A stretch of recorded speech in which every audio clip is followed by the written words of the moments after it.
Halo siswa-siswi sekalian kelas 10 IPA dan IPS. Kembali lagi bertemu dalam pertemuan ke-7 Sejarah Indonesia dengan saya, Mr. Donald Manalu, SPD. Pada pertemuan sebelumnya kita telah membahas tentang keterkaitan atau konsep waktu. Pada pertemuan ke-7 ini kita akan membahas keterkaitan antara waktu dengan pembabakan sejarah. Mungkin kamu masih ingat apa yang telah saya jelaskan pada pertemuan sebelumnya. Dalam waktu atau dalam sejarah itu ada dimensi waktu. Jadi ada 3 dimensi waktu, yaitu adalah masa lampau, masa yang sekarang, dan masa yang akan datang. Itu adalah dimensi waktu yang saling terkait, tidak bisa dipisahkan satu sama lain.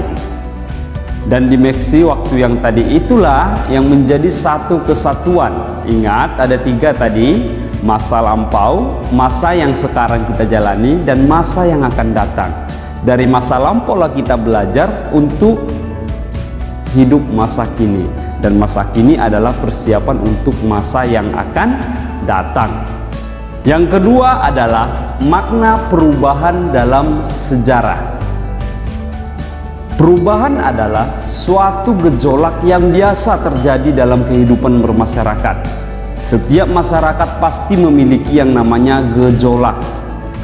Perubahan dan perkembangan adalah 2 hal yang berbeda.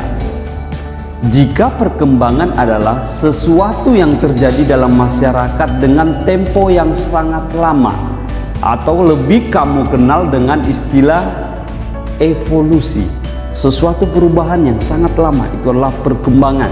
Sedangkan perubahan adalah sesuatu yang terjadi dengan begitu singkat atau sangat cepat.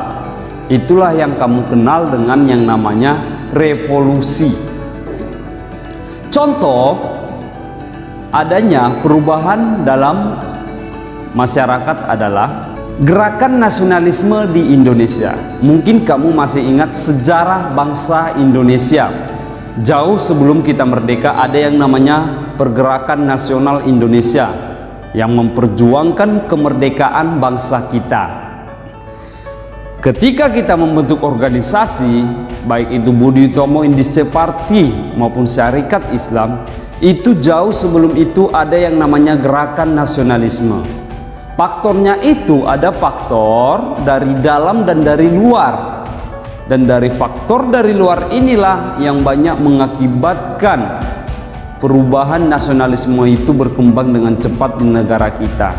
Misalnya adalah adanya gerakan nasionalisme di negara-negara Asia lainnya. Yang kedua, adanya gerakan pan-islamisme di dunia Arab. Yang ketiga adalah adanya gerakan atau perlawanan dari pemimpin Turki, yaitu Kemal Pasha, untuk melawan yang namanya penjajahan. Dan satu lagi adalah kemenangan Jepang melawan Uni Soviet di Manchuria. Itu membuktikan bahwa bangsa-bangsa di Asia bisa melawan bangsa kulit putih, atau dalam hal ini lebih dikenal dengan bangsa Eropa.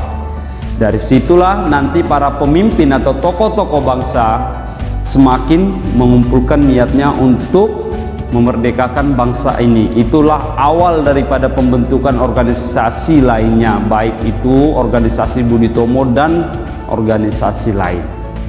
Yang ketiga adalah makna keberlanjutan dalam sejarah.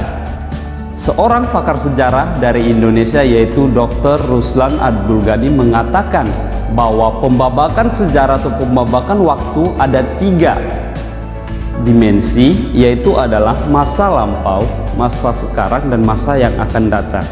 Pendapat beliau, Ruslan Abdul Ghani, ini mendapat dukungan atau sesuai dengan pendapat sejarawan yang berasal dari Inggris, yaitu Arnold G, yang mengatakan mempelajari sejarah masa lalu adalah untuk memajukan masa depan, atau untuk pelajaran kita, pegangan hidup kita untuk masa yang akan datang. Jadi dari sini dapat disimpulkan bahwa ketiga dimensi waktu tidak dapat dipisahkan: masa lampau, masa yang sekarang, dan masa yang akan datang.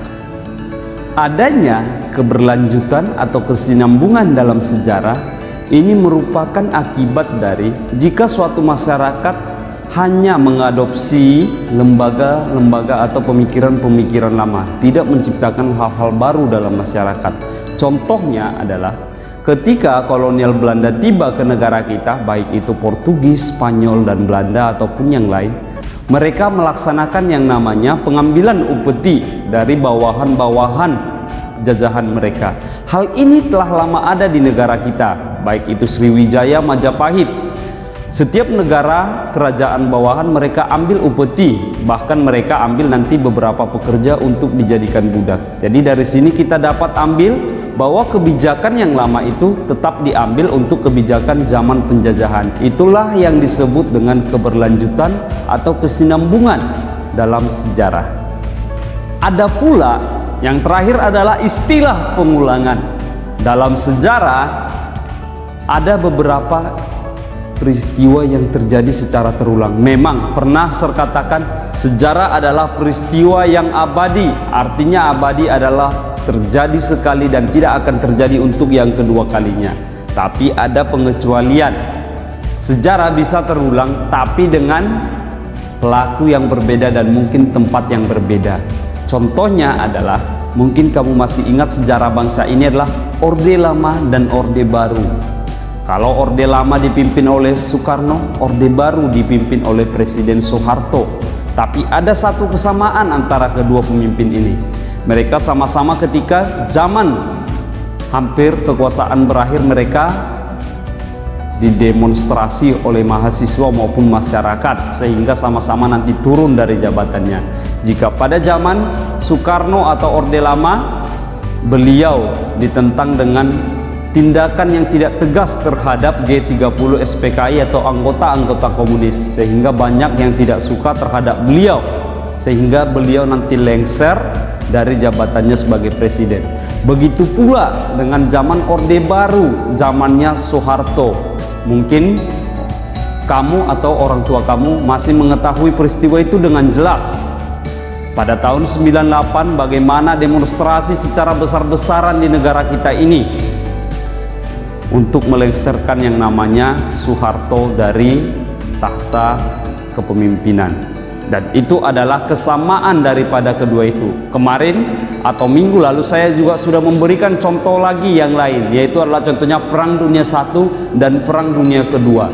Memang pelakunya berbeda, tapi secara konsep sama. Itulah yang disebut dengan pengulangan dalam sejarah. Jadi kesimpulan pelajaran hari ini, konsep waktu, baik itu konsep pengulangan, kesinambungan, itu sangat dipentingkan dalam sejarah karena memang sering terjadi dalam kehidupan sehari-hari. Jadi semoga apa yang dapat saya sampaikan bisa kamu simpan atau kamu ingat baik-baik.